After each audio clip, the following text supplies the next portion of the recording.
And Dr. Paul, I want to ask you, we are talking about the sensor. Sir spoke about the miniaturization.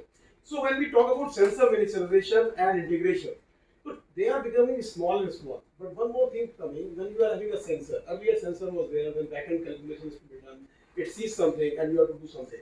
And then intelligence is taken out and then action is to be done. But today, what I believe is edge computing coming in. The computational power is given to the sensor. And the morning when I was speaking about how these sensors can be powered by the environment or some kind of a solar cell embedded on it, and they are smaller in size also. So this IoT integration when we talk about, it is happening because of these small sensors which are coming into play, as well as then AI and machine learning, we say advancement there. So they are enhancing capability of sensors and actuators, if I may say so. And also with edge computing coming into play, where growing importance of edge computing processing sensor data locally. When I say locally, I've got a sensor there, the data is being captured and not is being processed, and you get an actionable evidence back end. So all these things, and then the 5G connectivity coming in there, when I was talking about the PCI Connect, the PCI 7, where you can have GBs of data flowing out of that data port. So, in your opinion, I see people wearing a watch, which is we call a wearable sensor. And when I was talking to the medical scientists, they were talking about ingestible sensor, and they were talking about digestible sensors. So all these kind of sensor which is coming into our body, and how this smartphone, which itself is a sensor. Now, I went to some shopping mall, somebody was doing like this and some screen change. So I also went there like an idiot, what is happening? So a huge TV. तो एक छोटा बच्चा कुछ कर रहा था मैंने भी ऐसे किया बोला अंकल आप भी करो इसे हाथ हिलाएंगे तो सीन चेंज हो जाएगा सो these kind of things now I'm seeing all this technology coming into play and sitting inside the smartphone. So in your opinion, you come from a software engineer, you have done your MTech from Czechoslovakia on encryption. So I want to know from you. You say you can secure all the software on the system which is running on the smartphone. One. This is the first part is how do that you are thinking that the smartphone size will reduce how much and in which year it will become such a phone when I don't see a phone at all, but I walk on the road and I talk. Because those kind of sensor, and sir is talking about the delta technology. I'm talking about do you have a future where I got a chip inside my head and I just think and talk? Is it possible? And if it is possible, what kind of a security can it be? Thank you, sir. First of all, thanks for the nice words. And I've always been a great fan of sir, and I had the privilege of working under him. And it has been really enriching experience while we were building cybersecurity for the Air Force in form of various tools, processes, and other things. So, to give a perspective, what we want is, first of all, with the audience is, I want one thing, one takeaway. Like once you go from here, the amount of time you have spent, one thing should be clear in your mind. I'll be happy for that if you can achieve that. One is if you can clearly define what is a cyber physical system. You can distinguish what is a cyber physical system. For that, I'll give a very a simplistic framework to think. So that is one which I'll be covering up. So let me start with a very simple example. So you see driverless cars now. So everybody knows that this is a reality now, and it is there in the US and coming in India as well as, and a lot of applications are there. So this is a classic cyber physical system actually.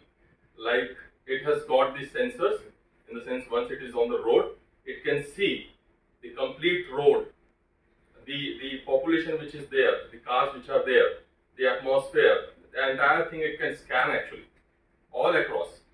And then this information, it has got the information, and from the internet, it is getting the information about the traffic which is going to be there, like what we classically see in the Google map.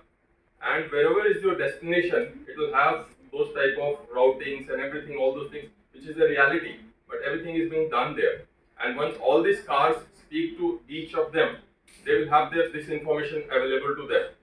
So this environment information from the environment is coming. The machine has got, the car has got the compute power. It is able to process all the information what is getting from the sensor, what is getting from the internet, and then it is able to make a decision and do the actuation. Like what is the speed it needs to take, fine, where it needs to take turn, what is the route it needs to take. So all the actuation happens actually. At which speed the engine needs to move, at what speed probably the brakes and all those things, looking at the speed and the vehicle which is coming. So everything happens very, very accurately. So that's a very classic example. Fine. So can you see there is a sensor, there is a network of information, there is a compute, there is an actuator. Let's take a second example, smart homes.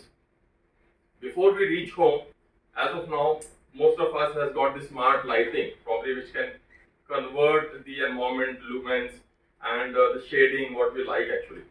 Like the music could be playing actually when we reach home, the music which we like. Okay, the probably the AC would be on, and the ambient temperature what we like would be there. And if you have a smart sofa, then everything would be there. So this is reality actually.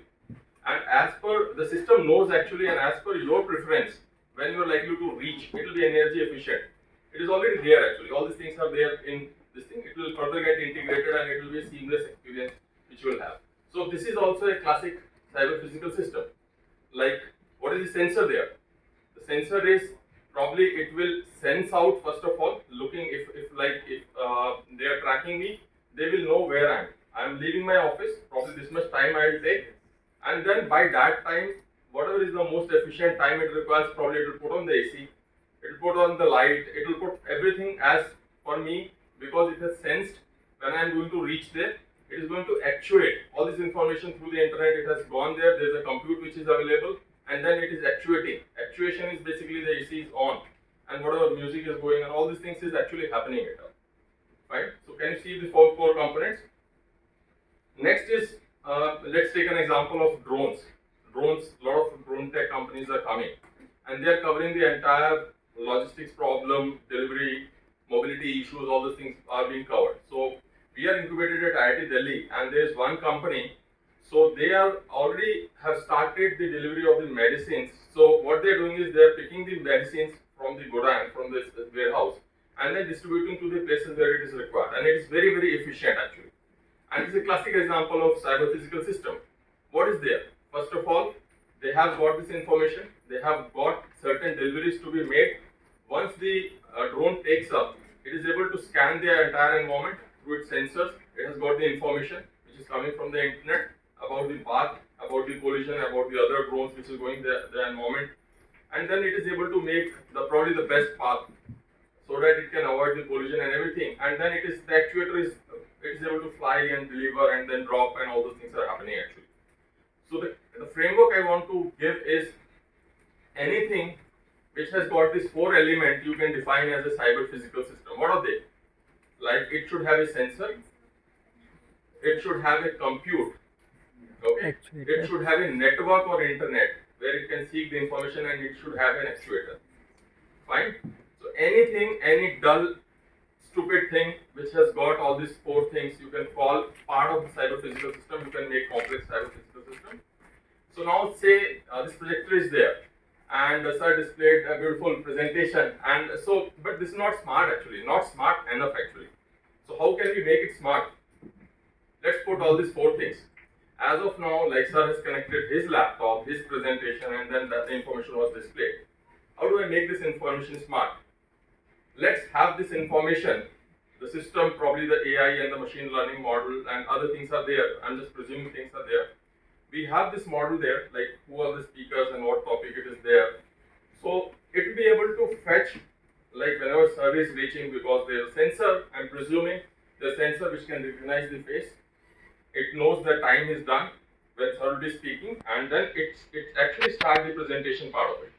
While you speak, it is able to fetch the information from the internet, and not only static information. It will give you videos, it will give you very dynamic things, what is happening in the world, and give you very context-rich, content-rich information. So it is able to take all the environment, do the actuation, feed it, and then able to display, zoom, everything, all these things can happen. So if you see all these four things, these are classic examples, and then you should be able to distinguish that. Right? Now coming to the question which I